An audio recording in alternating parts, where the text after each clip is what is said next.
France 2 met à l'honneur ce dimanche 9 avril à 21h15, La folie des grandeurs, avec Louis de Funès et Yves Montand. Aux côtés de ces deux grands acteurs, une actrice allemande, Karin Schubert, incarne la reine d'Espagne. Découvrez sa trajectoire surprenante après le film. Depuis 1971, La folie grandeur de Gérard Houry est un film culte. Comment oublier la scène mythique où Yves Montand chante Il est l'or, Monseigneur, ou encore la scène de la baignoire dans laquelle Louis de Funès se fait laver contre son gré. Rappelons qu'à l'origine, le rôle de Blaise, le valet, avait été écrit pour l'illustre Bourvil, qui avait l'habitude de partager l'écran avec Louis de Funès. Mais la tragique mort du géant survient seulement quelques mois avant le tournage, lui qui était atteint depuis plusieurs années d'un terrible cancer du sang, appelé maladie de Calais. Gérard Houry a donc été obligé de remanier le rôle pour Yves Montand, qui a finalement incarné à la perfection ce rôle devenu culte. Dans le film, l'actrice alors âgée de 26 ans, Karin Schubert, incarnait la reine d'Espagne, dite Marie-Anne de Neubourg.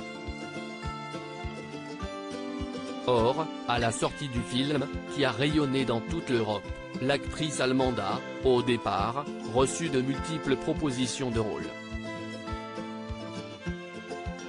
Pourtant, la comédienne va peu à peu changer de trajectoire, jusqu'à devenir, malgré elle, une figure du cinéma pour adultes. Vers le cinéma érotique. Elle s'était fait remarquer également dans Barbe Bleue aux côtés de Richard Burton ou l'attentat d'Yves Boisset. Pourtant, dans les années 80, Karin Schubert glisse peu à peu vers le cinéma érotique. En effet, de moins en moins demandée pour des rôles, l'actrice se réfugie en Espagne. Divorcée, elle doit faire face à la violence de son fils toxicomane et est à la recherche d'une grosse somme d'argent pour le faire soigner. Très vite, elle est donc contrainte de poser pour des photos dans un magazine pornographique. À 40 ans, entre 1985 et 1994, elle se lance dans une carrière dans le milieu X et enchaîne une vingtaine de films érotiques. Alors, la tragédie s'accélère. En septembre 1994, l'actrice fait une première tentative de suicide, consciente d'avoir été exploitée. L'actrice explique son geste par ces mots: « Je n'ai ni famille, ni amis, ni argent, ni avenir. J'ai voulu mourir parce que j'ai tout raté.